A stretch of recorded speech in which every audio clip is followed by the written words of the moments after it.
Satu, ikhtiar apa? Bumi. Dua, ikhtiar apa? Langit. Ahilman, ikhtiar bumi apa? Ikhtiar bumi itu kerjanya. Silakan. Yang dagang dah. Yang tani dah. Yang punya kebun ngebon dah, silakan. Yang punya sawah silakan nyawah dah. Kerja tuh.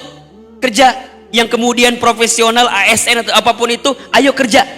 Itu dunianya. Tapi ingat, jangan lupa kita mengetuk pintu langit. Apa? Ikhtiar ukhrawinya dikuatin. Apa diantaranya? Takwa. Kan jelas kata Allah, wa may yattaqillah yaj'al lahu makhraja wa yarzuqhu min haitsu la yahtasib. Barang siapa yang bertakwa kepada Allah, Allah akan tunjukkan jalan keluar. Segede apapun masalah kita, sebesar apapun masalah kita, kalau kita bertakwa ke Allah, Allah bukakan jalan keluarnya. Bukan hanya itu, wa yarzuqhu min haitsu la yahtasib.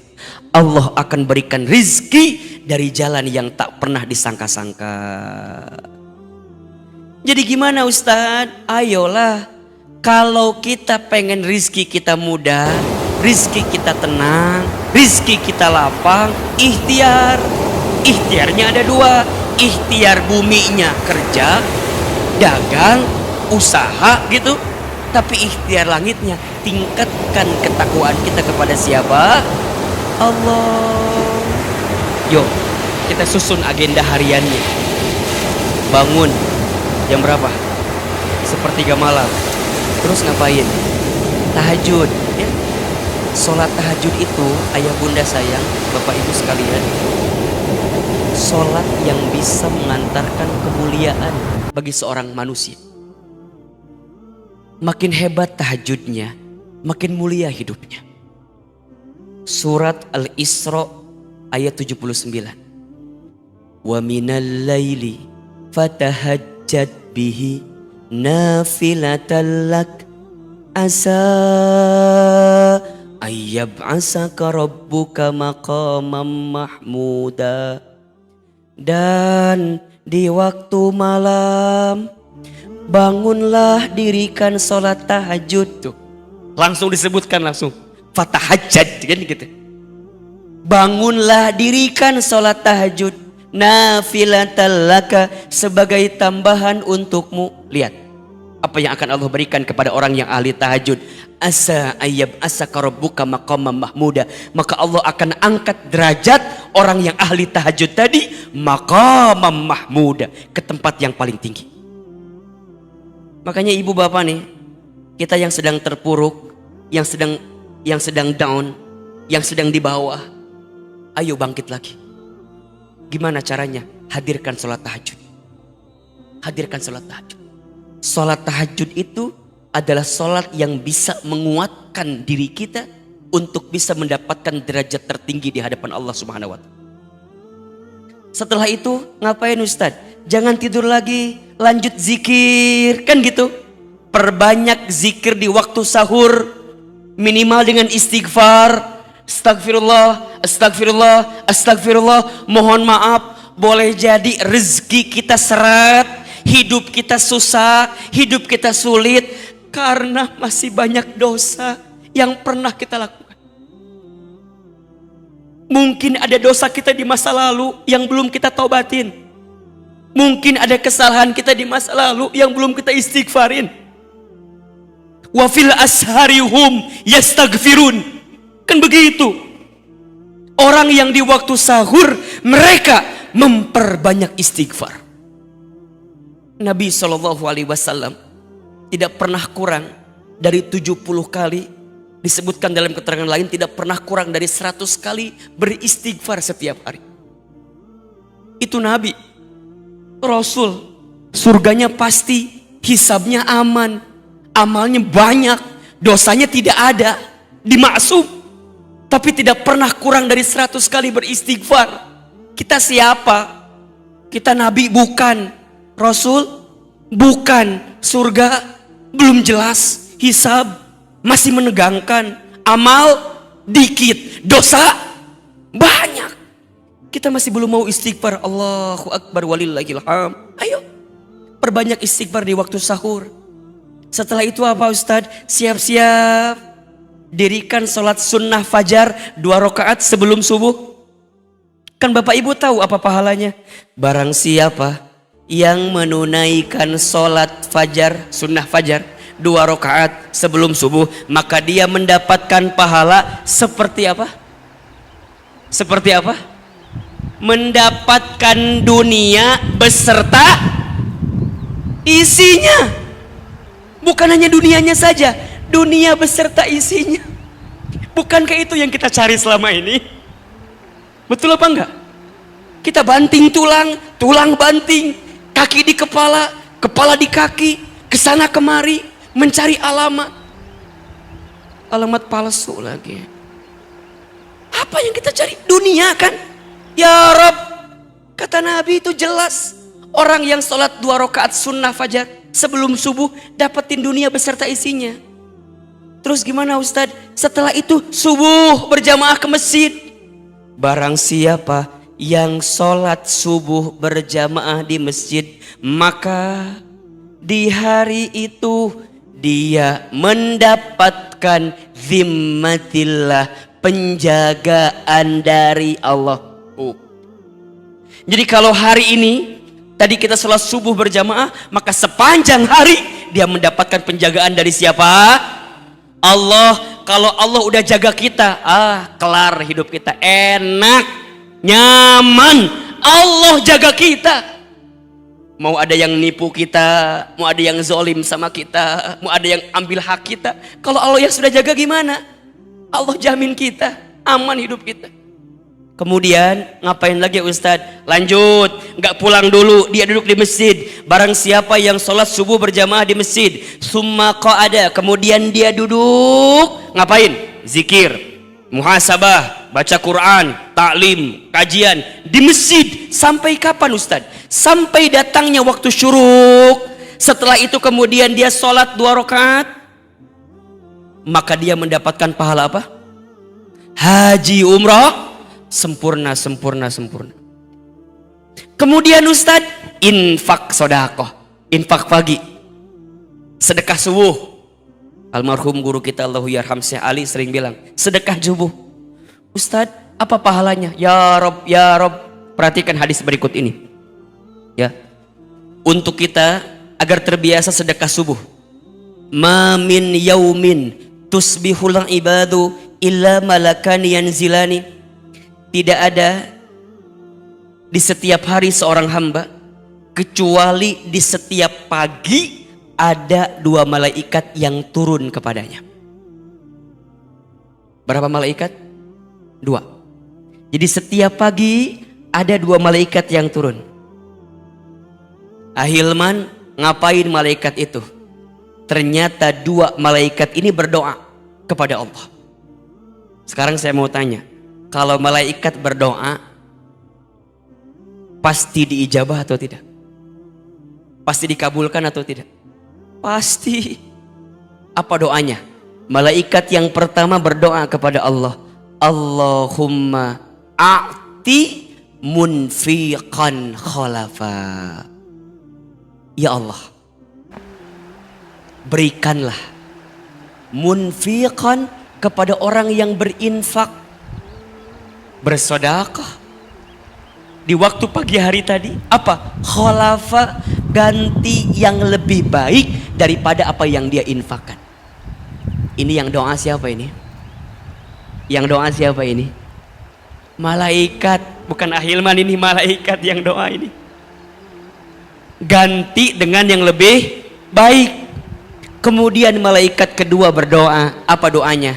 Allahumma ya Allah, a'ti, berikanlah, mumsikan, kepada orang yang pelit, medit, kopet, koret, apalagi?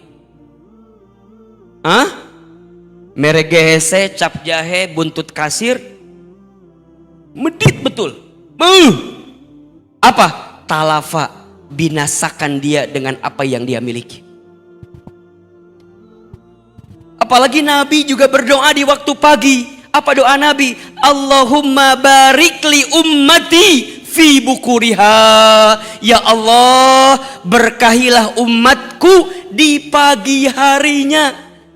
Malaikat berdoa, Nabi berdoa, Allahu Akbar, tembus mustajab.